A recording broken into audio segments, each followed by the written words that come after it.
Raider Ivy says, if Cliff beats TCU, UT, and wins the bowl game, would you believe in him as the head coach in the long term? Well, I would believe in him enough not to fire him. Yeah. I would go that far. But hey, I got too many questions. I really do. I mean, I'm not sure I'm not convinced, even in that scenario, that he's the guy to get Texas Tech a Big 12 championship. Oh, no. I mean, it's what you got to be looking at. I mean, look at this big facility over here, $50 million facility. You don't do stuff like that to finish 4th or 5th or 6th in the Big 12. 4th or 5th or 6th in the Big 12 will be nice, though. They're not even scratching that right now. That's true. I guess if they win these last two, that might get them, 5th, maybe, something like that. Yeah. That's not good enough, though. I mean, ultimately, you got to be shooting higher than that, and I would not quite be convinced. My expectations are so low at this point that if they did win just these final 2 games, and like I've said on the board, swept the state of Texas as far as beating, I mean, you beat a lot of your rivals on the recruiting trail as far as, Houston, Baylor, TCU, Texas, and then you might, more than likely in the bowl game, you'll get like a UTSA, somebody like that. So, definitely, or not definitely, but most likely a regional school too. So, long term, no way. I mean, like you said, too many questions. Recruiting has dropped off, big time under Kingsbury.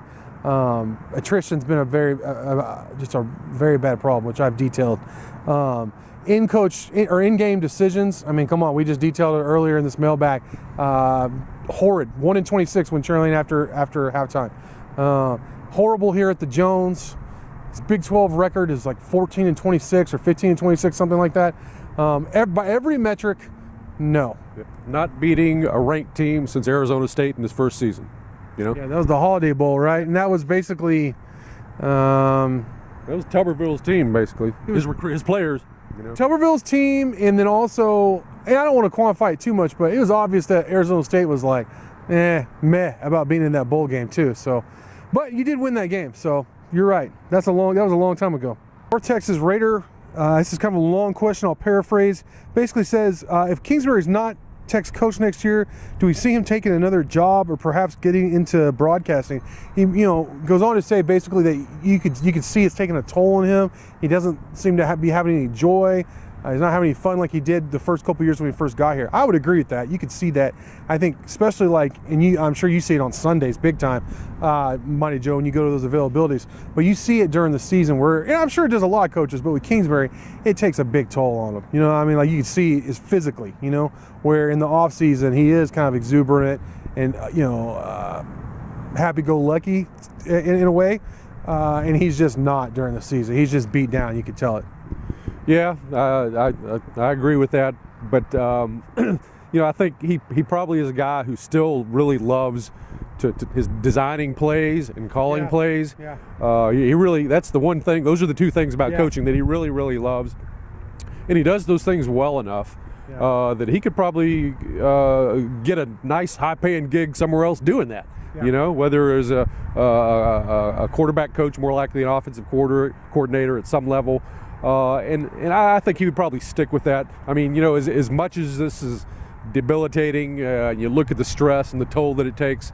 When you add up all the pluses and minuses, and I'm sure he's done the same thing, there's worse ways to make a living. And if you're not the head man, if you're like an OC or quarterback coach, that stress isn't quite as bad because it's not all coming down on you. Ultimately, the buck stops at the head man, and that's what's so tough about it. So if he were to take a step down in rank, it might be a little bit better for him, and I don't see him just dropping out of coaching, particularly this early in his career and going into the broadcast booth or anything like that. I think he'll stay in the business for a while. Yeah, I think though, as far as taking a year off, that might happen. I mean, I don't know what, as far as like what he owes or any kind of his personal life in that manner, but I do know he's made some pretty good money in some oil and gas here in West Texas. I do know he's made some money in some side projects that is not insignificant, let's put it that way. So the guy's done very well in business. I know he said before if he wasn't doing this, he would want to be on Wall Street, that kind of deal. So I could see him maybe taking a year off and kind of just taking a step back, which who could blame him, and then getting back in, like you said, in that kind of capacity where he's getting to do what he appears to truly love, and that's design plays. And at least for the first half, with Texas Tech. He does a great job. I'm not even trying to be cute, but just being real. You know, in the first half, the game plans are pretty solid. All right, Tornado Watch wants to know, with the exception of the one extreme blowout, says since TCU's joined the Big 12, the Raiders and Frogs have played close, hard-fought games. Do we see that again this year? I think absolutely. I think a low scoring. I'm actually predicting 21-17 TCU. I think it's going to be a very low scoring game. I think you have two pretty darn good run defenses. I think Tech's going to get a couple turnovers, and then TCU just overall in the fourth quarter is really going to shut Tech down. Well, I wish I had your kind of confidence. I'm afraid I'm seeing a blowout, to be perfectly honest. Yeah, I'm seeing. Oh, no, I do got to say something. Last time he said he predicted a blowout by TCU, 82-27. I'm just going to warn you. I scoffed at the time, which I'm known to do. I like physically scoff. And I scoffed at the time, and boy, was I wrong, and you were right. So I'm just going to be forewarned. Last time he said that, you know, TCU ran out of fireworks. I'm glad you remembered that. That's nice. Things, man. I have selective good memory. I had totally forgotten, but yeah, I don't think it's going to be any 82-27 or anything like that. But I'm seeing maybe like a 34-11 type of a ball game. 11. You know, how do I come up with that number? Who knows? But well, with their kicking situation, there's no telling. Yeah, exactly. But you know, I'm afraid you got an ailing offense at Texas Tech, and you've got a very, very good defense over on the other side of the ball, and I just don't see Tech getting much traction whatsoever. The only thing that could switch this around would be, like I mentioned, I believe, in some rapid fire or something like that. Tech wins the turnover margin by at least 2, like sort of what they did against Baylor with the special teams touchdown. You know, a defensive touchdown. You get some turnovers deep in TCU territory. You manufacture points in an unorthodox way. I think that's what they're going to have to do, because they're not going to be able to, in my opinion, march it down the field repeatedly on TCU and cash it in for touchdowns and even field goals. So it's going to take some weird bounces and some strange things happening. And, you know, strange things do happen, but I don't see it this time. Yeah, I agree with you. Like I said, I think 21-17, so I thought I was being pessimistic. All right, Tech Freak asked a good question in my opinion. Says, would Kirby Hocutt use a 5-7 APR bowl as an excuse to save Kingsbury? Now, I don't know if Hocutt was just saying this last year because the APR score wasn't going to be good enough to get him in with 5 wins, to be honest, but he did say that he's not a believer in if you have a losing record going to a bowl game, so that he wasn't even going to entertain that.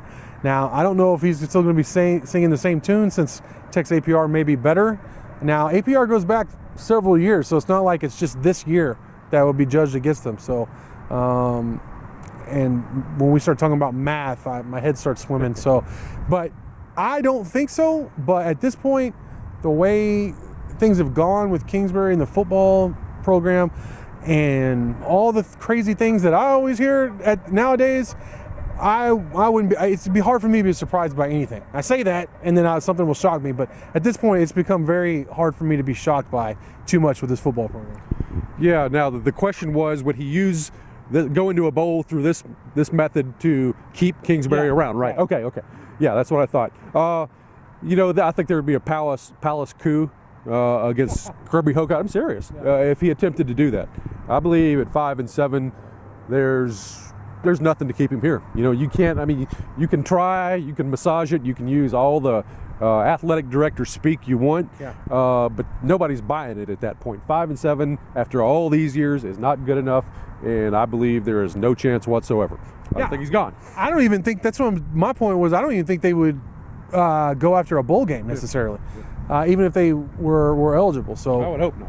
Red Raider Grad asks, what's the story with Tristan Wallace? He said he saw Tech offered him recently, but haven't really heard Zach Tanner talk about him in any of the recruiting stories, though. Zach has mentioned him in some of more of the posts, which is where you really got to look on the insider, on some tidbits and things like that about Tristan Wallace. And then Greg Powers, since you posted this, actually, Greg Powers, national recruiting analyst with us, Scouting 247, has actually posted a story about Tristan Wallace being, I believe, Marshall, UAB, and Tech being in the mix, which I even said, good Lord, I hope Tech would win out for a receiver between, you know, those teams. And Tech is in very good position with Tristan Wallace, the bottom line is. And Tristan Wallace is a guy from DeSoto who he was a quarterback there, but Tech recruited him quarterback, receiver. He committed to Ohio State, then committed, and signed with Oregon. Went there and then was kicked off the team for sexual abuse allegations. Now, Tristan Wallace, because of that, does not do a lot of interviews. There was some conversations between Zach and Tristan, but I can't, basically I don't blame him. His lawyer is like, no, don't be doing any interviews. So it's dicey. I don't know the details. I really don't. I just know that he has been accused and he was kicked out of Oregon for that. So along with at least one other player. But he has been offered. He is still a dynamic athlete, but there is obviously some baggage.